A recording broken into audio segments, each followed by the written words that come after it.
देहरादून में आज बीजेपी विधायक दल की एक महत्वपूर्ण बैठक है। दोपहर 3 बजे बीजेपी विधायक दल की यह बैठक होगी। विधायक दल की बैठक में चुना जाएगा नया सीएम। केंद्रीय मंत्री नरेंद्र सिंह तोमर रहेंगे पर्यवेक्षक। बीजेपी प्रदेश प्रभारी दुष्यंत गौतम भी इस बैठक में शामिल होंगे। तो दिल्ली से देहरादून के लिए रवाना हुए हैं दुष्यंत गौतम। केंद्रीय मंत्री नरेंद्र सिंह तोमर भी बैठक में शामिल होंगे। तीरथ सिंह रावत के मुख्यमंत्री पद से इस्तीफा देने के बाद अब नए सीएम के नाम पर चर्चा तेज हो गई है। बीजेपी की प्रदेश इकाई ने आज प्रदेश पार्टी मुख्यालय में अपने विधानमंडल दल की महत्वपूर्ण बैठक बुलाई है। प्रदेश के पार्टी मीडिया प्रभारी मनवीर सिंह चौहान ने बताया है कि प्रदेश अध्यक्ष मदन कौशिक की अध्यक्षता में यह बैठक दोपहर 3 बजे होगी। उन्होंने बताया कि पार्टी की ओर से सभी विधायकों को बैठक में उपस्थित रहने की सूचना दे दी गई है। इस बैठक में नए सीएम के नाम पर चर्चा हो सकती है। प्रदेश में नेतृत्व परिवर्तन की जोरदार अटकलों के बीच अपने 3 दिन के दिल्ली दौरे से लौटे तीरथ सिंह रावत ने मुख्यमंत्री पद से इस्तीफा दे दिया है। उन्होंने राज्यपाल को अपना इस्तीफा सौंपा।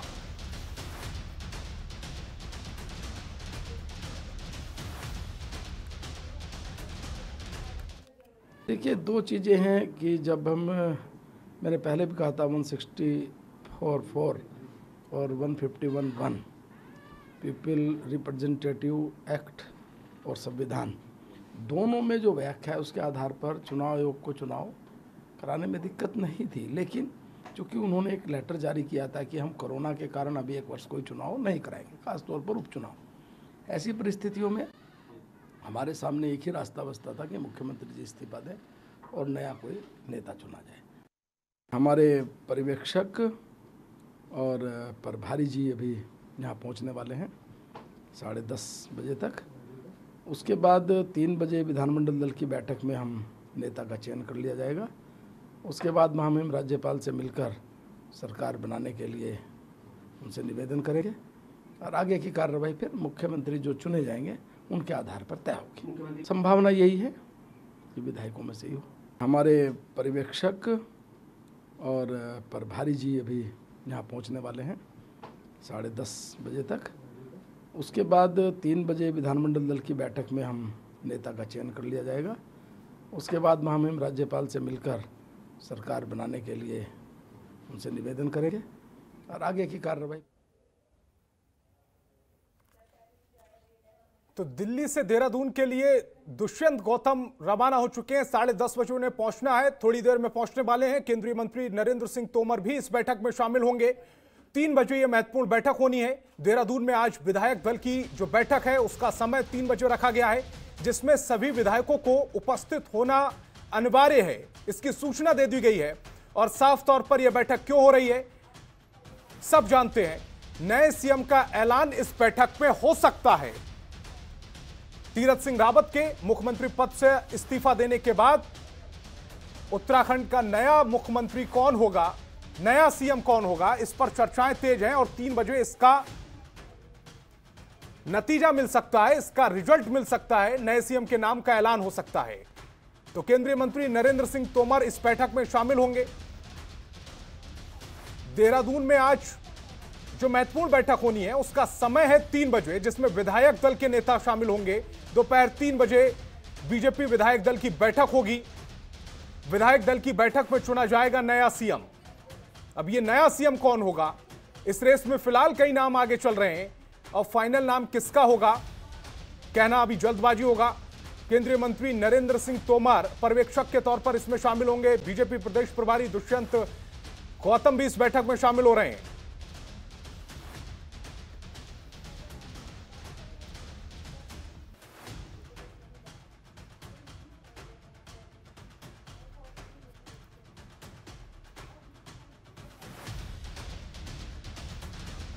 तो दोपहर 3 बजे बीजेपी दल की यह बैठक महत्वपूर्ण बैठक होनी है, जिसमें नए सीएम के नाम का ऐलान हो सकता है। विधायक दल की बैठक में नया सीएम चुना जा सकता है। केंद्रीय मंत्री नरेंद्र सिंह तोमर इसमें पर्यवेक्षक के तौर पर शामिल हो रहे हैं। बीजेपी प्रदेश प्रभारी दुष्यंत गौतम इस बैठक में शामिल होंगे। इसके अलावा उत्तराखंड में बीजेपी के जितने भी विधायक हैं वो सभी इस बैठक में शामिल होंगे।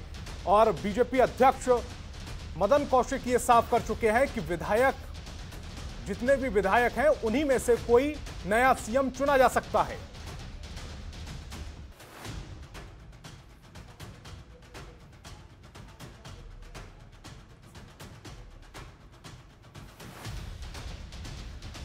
तो उत्तराखंड की सियासत से जुड़ी बहुत बड़ी खबर आपको बता रहे हैं। आज का दिन उत्तराखंड के लिए बहुत महत्वपूर्ण है। खासकर 3 बजे का जो समय रखा गया है वो बहुत महत्वपूर्ण है। पूरे उत्तराखंड की नजर 3 बजे विधायक दल की बैठक पर लगी रहेगी, जिसमें नए सीएम के नाम का ऐलान हो सकता है। तो 2 तस्वीरें इस समय आपको दिखा रहे हैं। पहली तस्वीर में मदन कौशिक साफ कर रहे हैं कि 3 बजे जो बैठक होगी उसमें नए सीएम के नाम का ऐलान हो जाएगा। और दूसरी तस्वीर जब आज राज्यपाल बेबी रानी मौर्य से मिलने गए थे तीरथ सिंह रावत और अपना इस्तीफा सौंपा। अब 11वां सीएम कौन होगा उत्तराखंड का, यह बड़ा सवाल बन गया है। 20 साल का उत्तराखंड अब तक 11 सीएम देख चुका है। बीजेपी के 7 सीएम देखे जा चुके हैं अब तक। और पंकज गहरोला हमारे संवाददाता ज्यादा जानकारी के साथ फोन लाइन पर जुड़ रहे हैं। पंकज, 3 बजे का समय उत्तराखंड के लिए बहुत महत्वपूर्ण। 3 बजे विधायक दल की बैठक होनी है, नए सीएम का ऐलान होना है। बिल्कुल संतोष, आज सबकी निगाहें इसी पे हैं कि आखिर अब कौन उत्तराखंड का मुख्यमंत्री होगा, कौन 11वां मुख्यमंत्री होगा। और एक प्रयोगशाला के तौर पे देखा जा रहा है कि 20 सालों में 11वां मुख्यमंत्री यहाँ पे बनने जा रहा है। तो अब निगाहें हैं विधायक दल की बैठक की, बीजेपी की। पर्यवेक्षक नरेंद्र सिंह तोमर केंद्रीय मंत्री और जो प्रभारी हैं बीजेपी के दुष्यंत कुमार गौतम, वो दिल्ली से देहरादून रवाना हो गए हैं। लगभग 1 बजे करीब वो देहरादून पहुंच जाएंगे। उसके बाद की आगे की गतिविधियां रहेंगी। अगर बात करें बीजेपी की, तो अभी बीजेपी के जितने भी विधायक हैं या फिर नेता हैं, उनको आला हाईकमान ने कुछ भी बोलने के लिए मना किया हुआ है। कोई भी ये लोग बयान नहीं दे रहे हैं। पर चर्चाएं तेज है। 2-3 नाम हैं जिनमें चर्चाएं तेज है। और ये कहा जा रहा है कि इस बार जो मुख्यमंत्री होगा वो विधायकों के बीच से ही होगा। जी पंकज, इस बार जो मुख्यमंत्री होगा वो विधायकों के बीच से होगा। तो पहली बार में कौन सी चूक हो गई थी जब 10 मार्च को तीरथ सिंह रावत को मुख्यमंत्री बनाया गया था? उससे पहले जब त्रिवेंद्र सिंह रावत को मुख्यमंत्री पद से हटाया गया था, तब क्या ये दिमाग में नहीं आया था? क्या आर्टिकल 151 बीजेपी के दिमाग में नहीं था, जिसमें ये साफ तौर पर कहा गया है कि जब तक 1 साल के बीच में कोई उपचुनाव नहीं हो सकता, जहां पर विधानसभा चुनाव होना होता है? बिल्कुल संतोष, कहीं ना कहीं ये बीजेपी से बड़ी चूक हुई है। यह कहा जा सकता है कि सीएम तीरथ रावत के बनते ही भाजपा को ये लग रहा था कि शायद तीरथ सिंह रावत नहीं चला पाएंगे प्रदेश को। और उनको ये लगता था कि अब त्रिवेंद्र सिंह रावत के बाद जो चमत्कार होना चाहिए वो तीरथ रावत नहीं कर पा रहे हैं। तो साफ जाहिर हुआ कि उनको सल्ट का टिकट नहीं दिया गया। भले ही उन्होंने जब प्रेस कॉन्फ्रेंस कल हुई थी तो उन्होंने कहा उनको कोविड हो गया था, लेकिन फिर भी कहीं ना कोशिश होती कि उनको सल्ट का जो टिकट था वो दिया नहीं गया, या उन्होंने लेना मुनासिब नहीं समझा? उन्हें डर था कि सल्ट में शायद रिजल्ट उनके विरोध में आ सकते हैं, उनके विपरीत आ सकते हैं, ऐसे में उन्होंने ना लिया हो? देखिए संतोष, एक बात साफ है कि जो तीरथ सिंह रावत जब मुख्यमंत्री बने थे तो उससे पहले भी वो कहीं चर्चाओं में नहीं थे। और साफ जाहिर है कि जिस तरीके से उनको हटाया गया है, एक थोपे हुए मुख्यमंत्री के तौर पे वो उत्तराखंड में 115 दिन रहे हैं। और उन्होंने जो भी फैसले लिए हैं वो आला हाईकमान के निर्देश पे लिए हैं। आप लगा सकते हैं कि जब उन्होंने देवस्थानम बोर्ड की बात की तो उस देवस्थानम बोर्ड को वो उस पर कोई बैठक तक नहीं है। आप लगा सकते हैं कि एक विधायक उनको अपना एक टीम जो बनानी चाहिए थी मुख्यमंत्री की, वो टीम तक वो चुन नहीं पाए।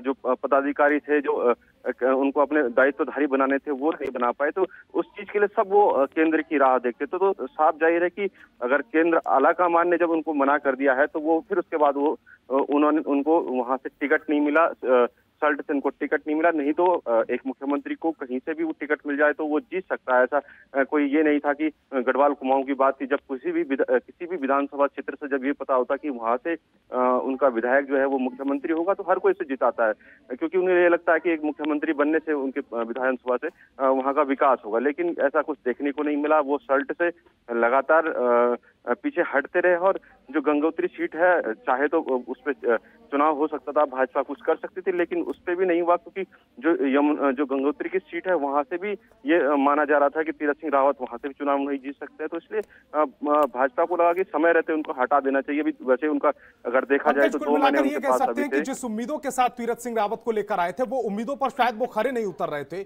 उसके बाद जिस तरह से उनके बयान आए वो भी उनकी छवि को और बीजेपी की छवि को खराब कर रहा था। ये बड़ा कारण है।